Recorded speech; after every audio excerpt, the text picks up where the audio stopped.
이 본문은 주기도문에 대한 말씀입니다. 이와 동일한 말씀이 마태복음 6장 9절 이하에도 기록이 되어져 있고 대부분의 성도님들이 암송하고 있는 대표적인 기도문이기도 합니다. 마치 기도의 모범 답안이라고 생각될 만큼 주님이 가르치신 기도에 대한 우리들의 관심과 애정이 깊습니다만, 그렇기 때문에 우리들이 쉽게 간과하는 점이 뭐냐면 왜 굳이 이 기도문을 주셨을까라는 점을 생각하지 못한다라는 거죠. 그리고 이 기도문 속에 스며들어 있는 하나님의 모습과 인간의 모습을 생각해 볼 겨를도 없이 그냥 지나치곤 하더라는 것입니다. 대개의 경우에 기도라고 하면 하나님과 내가 나누는 은밀한 아주 영적인 대화요 호흡인데 꼭 이처럼 정형화된 기도문이 있어야 하는가라는 의문이 들기도 합니다. 사실 주기도문이 우리에게 주어진 이 대략적인 의미는 하나님 백성들의 정체성과 신앙의 궁극적인 목적을 함축적으로 드러내기 위해서 우리에게 주어진 것입니다. 마치 일종의 신앙 선언문과도 같은 의미로서 우리들에게 주어진 것이죠. 그래서 마태복음의 기도문을 보면 하나님에 대한 신앙과 교리적인 측면과 함께 기도문으로서의 형식적인 절차를 고스란히 담고 있습니다. 현재 우리들이 암송하고 있는 이 주기도문이라는 것은 마태복음 6장 9절 이하의 본문을 우리들이 암송하고 있는 것입니다. 그에 비해서 오늘 본문에 담긴 주기도문의 장면은 좀 더 현실적인 측면에서 접근을 합니다. 즉, 왜 이러한 기도가 필요한지에 대한 우리들의 처지와 상태에 대해서 말씀을 주시고 계신 것입니다. 일반적으로 주기도문이라는 것을 생각할 때에 어떤 모임의 시작이나 마무리를 짓는 기도로서 사용하는 경우들이 참 많이 있는데, 주님은 주기도문을 통하여 성도의 정체성과 함께 하나님과의 관계, 그리고 그 속에서 이루어지는 공동체의 간구, 그리고 하나님은 어떠한 모습으로서 당신의 백성들에게 은혜를 베푸시는 분이신가라는 것을 본문을 통해서 요약해서 나타내 보이고 계신 것입니다. 그래서 오늘 본문의 시작은 어떤 제자가 예수님께 청을 하기를 세례 요한이 가르친 것과 같은 기도를 우리에게도 가르쳐 주소서라고 하는 것입니다. 세례 요한은 구약 시대를 종결하는 마지막 선지자였습니다. 그가 활동했던 이 시기는 아직 초대교회가 형성되기 이전이었고 제사 중심의 신앙생활을 했던 시절입니다. 1년에 한 번씩 모두들 예루살렘 성전에 올라가서 피의 제사를 드렸고 평소에는 각 동네마다 개설되어 있는 이 회당에서 말씀을 나누고 공부하던 때였습니다. 지금처럼 제도화되어 있는 이 교회와 다듬어진 형식의 교리와 예배의 형태가 없었기 때문에 성도들이 성령의 인도하심으로 하나님과의 교제를 나눈다라는 그런 개념이 희박했던 시절입니다. 그래서 그 시대에는 지역의 회당들마다 통용되고 있었던 특정한 기도문들이 다 있었고 준비되어지고 다듬어진 형식의 기도문들이 이 회당 내에서 많이 통용되고 있었습니다. 이러한 정황 속에서 예수님의 제자들은 이제 예수님으로부터 뭔가 새로운 기도문이 나올 것을 기대하고 기존의 것들과는 차별된 새로운 것을 요구하기에 이르렀던 것입니다. 그런데 왜 예수님께서 친히 가르쳐 주신 이 귀한 기도문을 이 누가복음에서는 짧은 요약본만 수록을 했겠습니까? 그 이유는 기도문이라는 형식에 의거한 이 주기도문조차도 자칫 외식이 될 수 있다라는 사실을 경계시키시는 것입니다. 그리고 이와 함께 이 누가복음의 최초 독자로 되어 있던 데오빌로 각하를 비롯한 이방인 식자층들에게 강력한 깨달음을 주시기 위함이었음을 우리가 놓쳐서는 안 됩니다. 즉, 기도라는 것이 어떤 접신을 하기 위한 수단이나 도구로서 사용되어지는 것을 금함과 동시에 우리가 누구에게 기도를 드려야 하며 왜 기도를 드려야 하는지에 대한 현실적 필요성을 가르치기 위함이다라는 것입니다. 예수님은 하나님께 대한 기도를 가르치시면서 중요한 몇 가지 점을 오늘 본문 속에 요약해서 담아두셨습니다. 하나는 아버지라는 호칭이 담고 있는 의미이며 다른 하나는 일용할 양식이 의미하는 바가 무엇인가라는 것입니다. 그리고 죄를 사함받는 것에 대해서 말씀하고 계십니다. 그리고 5절서부터 이 13절까지의 말씀을 통해서 기도에 대한 응답을 주시는 하나님은 어떠한 마음과 어떠한 상황 속에서 기도 응답을 주시는지를 비유로서 풀어주시고 계신 겁니다.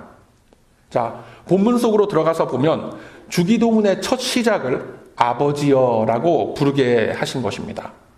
이 마태복음에 더욱 자세하게 기록이 되어 있는 것을 보면 뭐라고 하죠? 하늘에 계신 우리 아버지여라고 하죠. 어쩌면 우리에게는 더 이상 아무런 감흥이 없이 그냥 암송하고 지나가는 대목일지도 모릅니다. 그러나 당시의 세계관과 유대교적 사고로서는 하나님을, 여호와 하나님을 아버지라 부를 수 있다라는 것이 매우 큰 충격과 함께 놀라움으로 다가오는 것이었습니다.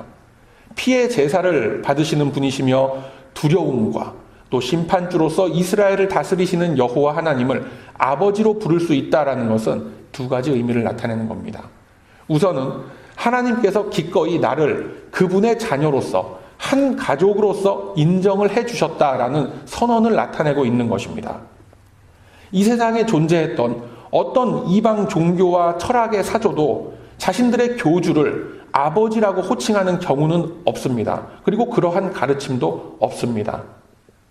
자, 이것 하나만으로 이제까지 유대인들이 가지고 있던 구약의 성경관과 하나님에 대한 인식론이 180도 뒤바뀌게 되는 큰 사건인 겁니다.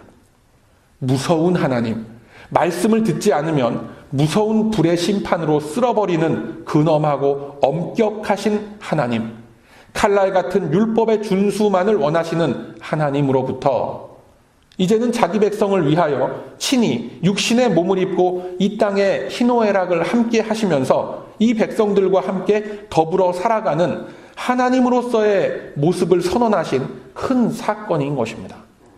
이제는 예수 그리스도라는 복음의 테두리 안으로 당신의 백성들을 모셔서 구원의 확신을 가지고 영원한 생명을 품고 살아갈 수 있는 하나님의 가족으로서 이 백성들을 내가 스스로 품고 가겠다라고 하는 하나님 스스로의 약속을 담아내고 있는 것입니다.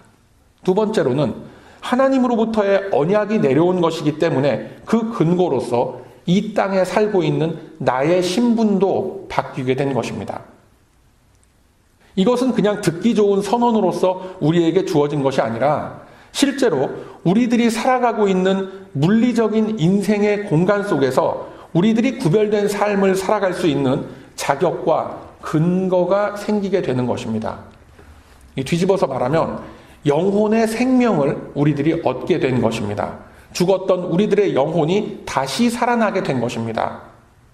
여러분, 사람은 누구나 한번 태어나면 지금 우리들이 살아가고 있는 이 3차원의 세계 안에서 살아가게 됩니다. 그런데 하나님의 부르심을 입은 주님의 백성들은 같은 이 공간 속에서 살아가고 있지만 보이지 않는 또 다른 이중적인 삶을 살아가고 있는 겁니다. 그 공간이 바로 예수 그리스도의 몸으로서 이 땅에 세워진 하나님의 나라 안입니다. 지금 이 교회 예배당 안에 앉아 있다라고 해서 그 나라 안에 들어와 있는 것은 아닙니다. 하나님의 임재와 그리스도의 대속을 믿는 믿음의 눈과 믿음의 귀가 뚫린 자들만 향유하고 또 공유할 수 있는 전혀 새로운 세계 속에 우리들이 들어와 있다라는 것입니다. 아니, 이게 무슨 뜬구름 잡는 소린가라는 생각 드시죠? 맞습니다. 바로 그 뜬구름 속에서 우리들은 살고 있는 겁니다. 이 세상과는 전혀 다른 뜬구름 같은 이 세상 위에 올라가서 우리는 살아가고 있는 것입니다. 이 현실의 세계 속에서 일어나는 모든 일들을 함께 겪으면서 살고 있지만 우리들은 이 세상의 소유가 아니라 하나님 나라의 소유인 것입니다. 우리들의 국적은 하늘나라다라는 것입니다. 그래서 그 나라의 주인이신 하나님을 우리가 아버지라고 부를 수가 있는 것입니다. 우리들 모두는 각자의 인생 가운데 허락된 이 몇십 년 동안의 시간을 살다가 때가 되면 완전한 하나님의 나라 안으로 되돌아가서 살게 될 것입니다. 이것이 기독교인이 갖는 인생관이고 이 확신과 믿음을 갖고 현실을 살 수 있는 원동력을 얻는 것, 이것이 기독교에서 말하는 복, 그러니까 blessing이라고 하는 것입니다. 여러분, 이러한 복은 내가 워런 버핏이나 빌 게이츠를 아버지라고 부를 수 있는 것과는 비교가 안 되는 차원의 고급한 복입니다. 이분들은 미국 분들이니까 우리 한국에서 찾아보면 고 이병철 씨나 고 정주영 씨를 아버지라고 부를 수 없는 이 나의 현실이 안타까운 것이 아닙니다. 하나님을 아버지라고 부를 수 있는 이 믿음, 이것 하나만으로 충분한 것입니다.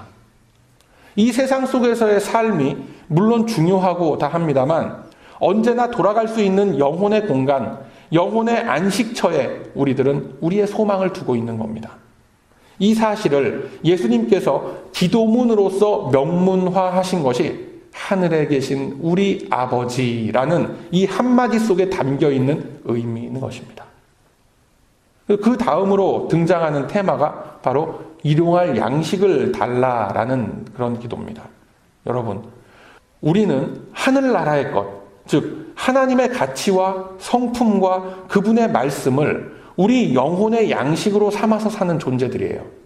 그러나 하나님께서는 우리들에게 분명히 이 땅 위에서의 삶도 또한 허락해 주셨습니다. 이 삶을 살아가기 위해서 필요한 것이 바로 일용할 양식입니다. 그런데 이 일용할 양식에 대해서 이것은 물질이다 라고만 단정 짓는 것은 너무나 저급하고 편협한 해석이 되는 겁니다. 물론 물질적인 것에 대한 부분도 분명히 우리들은 주님께 간구해야 하고 또 삶 속에 주어진 것에 대해서 감사할 줄 알아야 합니다. 그러나 성경은 우리들에게 좀 더 깊은 차원의 일용할 양식에 대해서 가르치고 있습니다. 자, 앞서 말씀드린 바와 같이 우리들의 신분은 변했습니다. 변화된 영적인 신분을 가지고 있는 우리들에게 주님은 말씀하시길 내일 아궁이에 던져지는 이 들풀도 하나님께서 입히시는데 하물며 너희일까 보냐라고 말씀하십니다. 그리고 이어서 무엇을 먹을까, 무엇을 마실까, 무엇을 입을까 하지 말고 먼저 그의 나라와 그의 의를 구하라 라고 하셨습니다. 이러한 예수님 말씀의 근거는 당연히 이제까지 이스라엘 백성들을 이끌어 주셨던 우리 하나님의 역사하심에 대한 확신이면서 성자 하나님 스스로의 약속이기도 한 것입니다. 신명기 29장 5절 이하의 말씀에 보면 주께서 40년 동안 너희를 인도하여 광야를 통행케 하셨는데 너희 몸의 옷이 낡지 아니하였고 너희 발의 신이 헤어지지 아니하였다라고 하셨습니다. 40년이라는 광야에서의 생활 동안 이스라엘 백성들은 어떤 무역을 할 수도 없었고 어느 한 곳에 정착해서 농사를 지을 수 있는 처지도 아니었습니다. 필요한 생필품의 요구 앞에서 그들은 오직 하나님의 도우심과 인도하심에 대한 순종의 훈련을 하면서 살아갔었던 것입니다. 주님은 이러한 이스라엘이 광야 안에서 헐벗지 않도록 하셨고 굶주리지 않도록 하셨습니다. 예수님은 이러한 하나님의 인도하심의 원리를 그대로 설명을 하시면서 이제 광야에서는 벗어났지만 여전히 영적인 광야의 길을 걷고 있는 그의 백성들에게 진정으로 필요한 것, 간구하여야 할 것이 무엇이다라는 것을 알려주시고 계신 것입니다. 즉 그의 나라와 의를 위하여 순종하는 인생길을 걸어갈 때 육신의 떡은 당연히 따라오게끔 되어 있는 것입니다. 이러한 하나님에 대한 확신과 믿음이 있었기 때문에 예수님께서는 육의 것을 위하여 걱정하지 말고 우선은 그의 나라와 그의 의를 구하라라고 하셨던 것입니다. 그런데 우리들이 자칫 오해를 하게 되면 현실 속에서 기복적인 의미로서의 물질을 떠올릴 수가 있지만 예수님의 말씀은 항상 일관성이 있습니다. 이러한 예수님의 일관성 있는 뜻은 주기도문 속에도 고스란히 녹아 들어가 있는 것입니다. 일용할 양식은 육신의 양식이라는 1차적인 의미도 있지만 광야에서 그들의 조상들이 먹었던 만나를 상징하는 바로 하나님의 말씀인 것입니다. 사람이 떡으로만 살 것이 아니요 하나님의 입에서 나오는 말씀으로 살 것이다 라고 하셨습니다.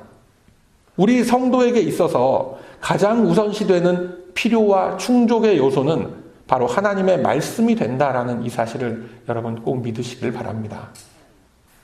이 세 번째로 등장하는 테마는 죄를 사하여 달라라는 것입니다. 우리들은 인생을 살아가는 동안에 끊임없이 죄의 유혹에 노출되어 있고 죄를 지으면서 살아갈 수밖에 없습니다. 구원의 확신을 우리가 받았다라고 하지만 날마다 삶 속에서 짓는 자범죄라는 것이 있습니다. 이것은 우리들이 성도됨의 정체성과는 상관없이 연약한 육신의 껍데기를 입고 살아가는 동안에 계속해서 짓게 되는 그런 죄를 의미하는 것입니다. 요한일서 1장 8절 이하 말씀 보면 우리가 죄 없다 하면 스스로 속이는 것이고 또 진리가 우리 속에 있지 아니할 것이다 라고 말씀합니다. 그래서 우리 마음속에 남아있는 분노와 시기심, 타인에 대한 멸시, 탐욕, 음란함 등의 죄악으로 인해서 우리들은 회개의 자리 앞으로 나아갈 수밖에 없는 것입니다. 주님은 이러한 주기도문의 핵심을 설명하시면서 그 누구도 이러한 인간의 처지와 상황 앞에서 자유로울 수 없다라는 것을 말씀합니다. 즉 하나님께서 주시는 은혜를 입어야만 영혼의 구원을 얻을 수가 있고 우리 누구도 연약한 육신의 조건을 가지고 살아가면서 하나님의 말씀을 의지하며 살아가야 한다라는 사실을 이 짧은 주기도문의 요약을 통해서 보여주고 계신 것입니다. 그래서 우리 예수님께서는 이 주기도문을 통하여서 우리라는 표현을 계속해서 사용하고 계신 것입니다. 특히나 영어 성경에 보면 we, us라는 그런 표현들이 계속해서 등장합니다.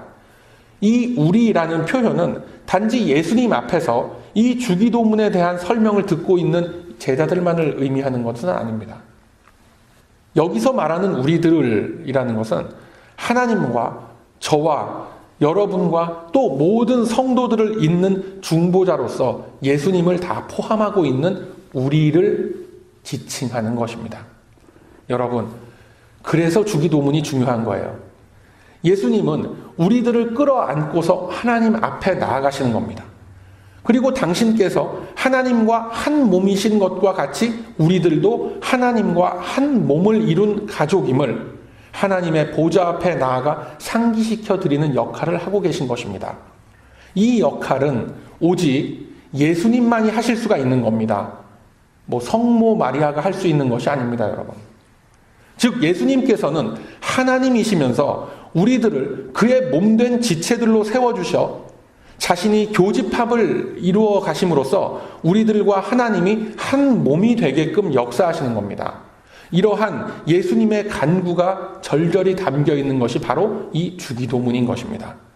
예수님은 이 주기도문을 알려주시면서 마지막으로 겟세마네 동산에서의 기도를 통해 이 기도가 갖게 되는 의미와 위력을 직접 우리에게 보여주고 계신 것입니다. 요한복음 17장 8절 이하에 나타난 예수님의 그 간구와 기도를 보면 예수 그리스도를 믿는 믿음이라는 그 밧줄로서 어떻게 해서든지 우리들과 하나님을 함께 묶기 위해서 애쓰시는 모습이 고스란히 드러나 있습니다.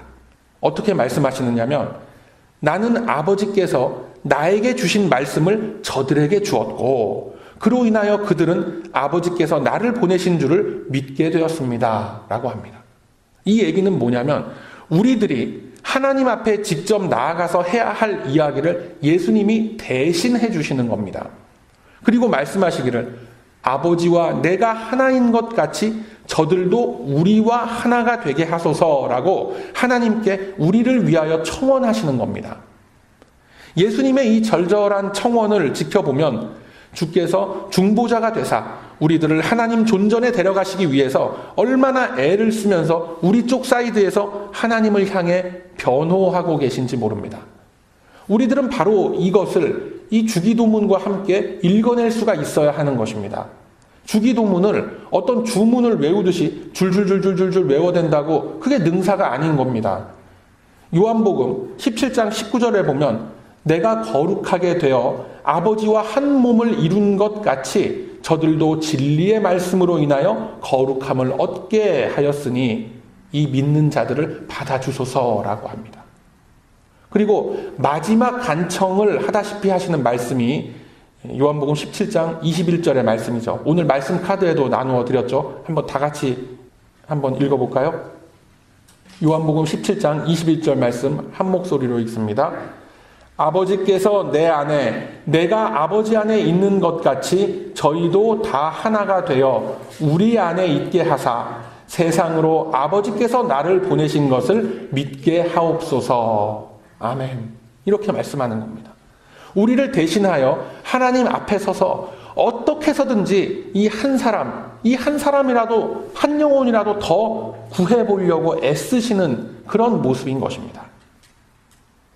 사랑하는 우리 베다니 가족 여러분, 주님은 이 사실을 통해서 이미 우리 안에 들어와 있는 하나님의 크신 복과 은혜를 우리에게 보여주시기를 원하신다라는 사실 기억하시길 바랍니다.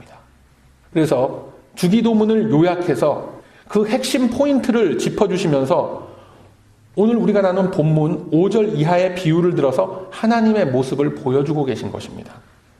우리들은 이어지고 있는 이 비유를 통해서 생각하기를 하나님께 강청함을 인해서 하나님이 귀찮아서라도 우리에게 주신다라고 생각하기가 쉬운데, 이 비유를 통해서 주님이 나타내시고자 하는 것은 우리의 열심으로 인한 강청함보다 이미 주시기로 작정하신 하나님의 준비되어진 그 계획의 포인트가 있는 것입니다. 여러분, 아무리 달라고 악을 쓰고 때를 쓰고 한다고 해도 주는 쪽에서 준비가 돼 있지 않으면 줄 수가 없는 겁니다. 그렇지 않습니까? 주님은 5절 이하의 친구의 비유와 함께 11절 이하에 등장하는 아비된 자의 그 비유를 통해서 이미 모든 것을 예비하고 부어주시기를 원하시는 아버지 하나님의 모습을 보여내고 계신 것입니다. 그러면서 세워진 하나님의 나라 안에 머물 것을 말씀하시는 것임을 여러분 꼭 기억하시길 바랍니다. 하나님의 나라 밖에 있을 때는 달라고 졸라대야만 하는 그런 신세가 되는 겁니다. 그러나 이미 그 나라 안에 들어와 있다면 이제는 이 나라 안에 지천에 널려 있는 것들을 그냥 가져다가 우리가 사용하면 되는 겁니다. 이게 마치 뷔페 식당과 같은 그런 원리입니다. 식당 밖에 있으면 아무리 내가 그 음식들을 원하고 배가 고파도 단 한 점의 음식조차도 내 입으로 집어넣을 수가 없는 거죠. 그러나 그 뷔페 식당 안으로 들어가서 자리를 딱 잡고 나면 그때부터 그 안에 있는 모든 음식을 다 먹고 못 먹고는 나의 의지와 나의 상태에 따라 달린 것입니다. 배가 닿을 때까지 먹을 수 있느냐 못 먹느냐는 식당 주인의 문제가 아니라 내 문제인 것입니다. 이해가 되세요? 무슨 얘기인지? 여러분, 그래서 이 주기도문을 통해서 반드시 기억하시길 바랍니다. 하나님은 우리라고 불리는 이 십자가 공동체를 통해서 그리스도께서 우리들과 하나됨의 역사를 이루신 것과 같이 이제는 우리들이 하나님과 하나됨으로 묶여서 들어오기를 원하고 계신 겁니다. 그래서 시시각각으로 변하는 우리들, 믿을 것이라고는 아무것도 없는 상한 갈대와 같은 저와 여러분이 이제는 하나가 되어서 그리스도의 몸을 이루는 지체로서 하나된 우리로서 묶일 수 있도록 저와 여러분을 위하여 십자가의 대속을 담당하셨던 것입니다. 그래서 이제는 그 십자가 공동체의 이름으로 우리들이 모두 하나가 되어 그리스도의 지체를 이룸으로써 이 땅에 주의 나라가 임하는 것을 우리의 삶 속에서 체험하라라는 겁니다. 이것이 주님께서 주기도문을 통해서 우리들이 기도해야 할 것과 함께 신앙의 방향을 잡아주시는 것인 줄로 믿으시길 바랍니다. 이것이 우리들에게 알려주신 주기도를 통해서 궁극적으로는 예수 그리스도의 몸을 이루어가며 그분의 나라를 내 안에 우리들 가운데에 이루어야 하는 이유와 목적이 되는 것입니다. 여러분, 우리들은 흔히 생각하기를 구하라 주실 것이요, 찾으라 찾을 것이요, 두드리라 열릴 것이다 라는 이 말씀을 통해서 기도 응답의 확신을 갖습니다. 그렇지 않습니까? 마치 안 되면 되게 하라라는 특전사의 구호와도 같이 이 간절한 열망과 신비로운 기대를 가지고 간청을 하면 주님이 들어주신다라는 믿음을 다들 가지고 있습니다. 어떻습니까? 그런 믿음 다들 가지고 계시지요? 맞습니다. 맞는 이야기입니다. 간청하면 주님은 다 들어주십니다. 특히나 그것이 나를 향한 주님의 계획일 때에는 주님의 시간과 주님의 방법으로 반드시 이루어 주십니다. 어떤 식으로든 응답을 주시고 올려드린 그 기도에 대한 응답은 내가 원하는 방식이건 아니건 간에 나에게는 반드시 주어지게끔 되어 있는 겁니다. 예를 들어서 우리들이 많이 하는 기도 중에 하나가 믿음을 더욱 주소서라는 그런 기도를 합니다. 그런 기도 많이 하시죠? 안 하세요? 돈 달라는 기도만 하세요? 그런데 막상 살아가는 우리의 현실을 보면 더욱 많은 유혹과 함께 경건한 신앙생활을 하기 힘든 상황들만이 우리 앞에 닥치는 것을 느끼게 됩니다. 그런데 여러분, 바로 그것이 하나님의 응답이 이루어지고 있는 과정인 것입니다. 여러 가지 유혹과 여러 가지 시험들을 통해서 더욱 말씀을 깊이 파고들게 만들어 주시는 겁니다. 그로 인하여서 내가 이겨낼 수 있는 힘을 기르도록 내 삶 속에 주님은 여러 가지 모습으로 도전을 주고 계신 것입니다. 바로 이 사실을 우리 성령께서는 깨닫게 역사하십니다. 언제 그렇게 하십니까? 말씀을 깊이 묵상하며 기도하는 이 시간들 속에서 주님의 이러한 방법과 주님의 뜻이 스스로 깨달아지도록 계속해서 우리들을 현실의 삶, 인생이라는 이 공간 속에서 헤쳐나아갈 수 있는 기회를 우리에게 허락하고 계신 겁니다. 여러분, 우리가 또 다른 기도를 많이 하는 것이 뭐냐면 드디어 이 물질의 어려움과 궁핍함으로부터 벗어나게 해달라라는 것입니다. 가장 응답이 없는 기도가 이것이 아닐까 싶을 정도로 특히나 우리 이민사회에서 아주 민감한 기도 제목 중에 하나죠. 이 역시 하나님은 우리들에게 충분히 응답하고 계십니다. 문제는 나의 탐욕과 어리석음으로 그것을 깨닫지 못하고 있다라는 것뿐입니다. 잘 들어보세요. 우리들은 흔히 기도하기를 내 지갑 안에 더 많은 수입이 들어오도록 아주 간절히 기도를 합니다. 그런데 주님이 응답을 주시는 방법은 수입을 늘려서, 그러니까 인컴을 늘려서 더 많은 소유를 하는 데 우선순위가 있지 않고 먼저 지출을 정리하는 것에 우선순위가 있는 때가 참 많습니다. 이 구멍난 항아리에 물을 부어봤자 어차피 다 빠져나가는 겁니다. 주님은 그 구멍난 항아리 속에 구멍을 막아주는 작업을 대개는 몇 년간에 걸쳐서 어쩌면 몇 수십 년에 걸쳐서 그 작업을 우리 삶 속에 해주시는 거예요. 항상 쪼들리고 항상 이렇게 궁하다 싶었는데 어느 순간이 되면 같은 수입인데도 불구하고 여유가 생기는 때가 있음을 우리가 느끼게 됩니다. 우리들이 생각하고 원하는 그 시간과 방법은 이처럼 주님의 뜻과 대부분 맞지 않습니다. 여기에서 오는 불협화음으로 인해서 많은 성도들이 혼란스러워하고 하나님을 원망하고 또 신앙의 삶에서 떠나는 모습들을 가끔 보기도 합니다만 그저 답답하고 안타까울 뿐입니다. 많은 이들이 여전히 생각하면서 바라고 원하는 것은 저급한 차원에서의 물질의 소유를 원하고 있는 거예요.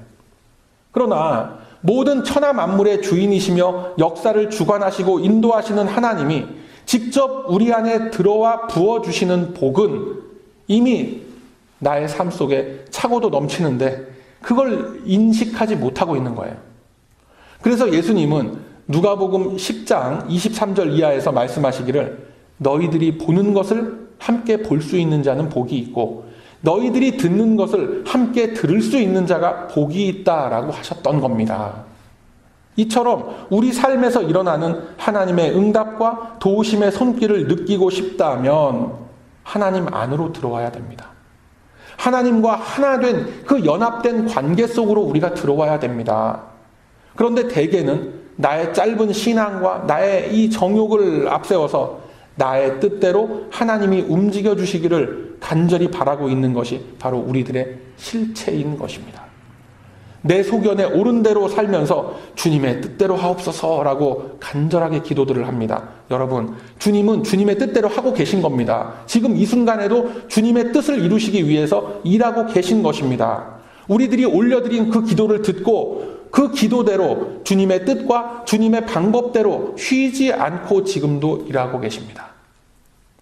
그럼에도 불구하고 우리는 그저 하나님께서 뭔가 기적적인 역사를 베풀어 주셔서 나의 환경과 나의 처지와 나의 이 인생의 모습들을 내가 원하는 그 아름다운 모습으로 바꾸어 달라라고 하는 겁니다. 여기에는 절대로 내가 생각하는 그 응답이 있을 수가 없습니다. 이제까지도 없었고 앞으로도 없을 겁니다, 여러분. 주께서 이미 우리에게 응답을 다 주셨음에도 불구하고 그것이 응답이었는지 알지 못하고 그냥 지나쳐버린 일이 얼마나 많습니까, 여러분? 주님은 이 주기도문을 통해서 이러한 우리의 일그러진 현실적인 상황을 바라보도록 하시는 것입니다. 우리들이 어떠한 영적인 처지에 놓여 있으며 무엇을 위해서 우리가 기도해야만 하는가? 이것을 오늘 본문을 통해서 그 핵심을 우리들에게 보여주고 계신 것입니다. 우리는 하나님의 품 안에서 그분의 자녀된 본분과 그 길을 걷도록 부르심을 입은 사람들입니다. 그래서 이제 그 부르심의 소명을 다시 한번 확인해 보시기를 소망합니다. 그 확인은 시시각각으로 변하는 나의 감정 속에서 찾는 것이 아니라 영원히 변하지 않으시는 하나님의 말씀, 바로 이 주기도문 안에서 찾으시길 바랍니다. 저와 여러분을 자녀 삼아주사 이 땅 위에 하나님의 나라를 이루게 하신 주님의 뜻과 권능은 연약하고 부족한 우리들이지만 우리의 순종함과 또 우리의 강청함을 인하여 반드시 이루어 주실 것입니다. 이 확신을 가지시고 주님 가르쳐 주신 기도를 드려야만 하는 우리의 처지와 나의 연약함을 주님께 아뢰는 우리 모두의 성숙한 신앙들이 다 되시길 바랍니다. 하루하루 주어진 인생의 시간들을 온전히 주님 앞에 드리며 순종함으로 나아가는 저와 여러분의 심령 속에 주께서 부어주시는 성령의 충만함은 언제나 넘쳐날 것입니다. 그러므로 이제는 주님 가르쳐 주신 이 귀한 기도 안에 담긴 그리스도의 뜻을 따라 하나님의 온전한 가족으로서 이 땅 위에 주어진 성도로서의 삶을 살아가는 그 값진 인생을 통해 오직 주님께만 영광 올려드리시는 저와 여러분이 다 되시길 이 아침에 주님의 이름으로 축원드립니다. 아멘.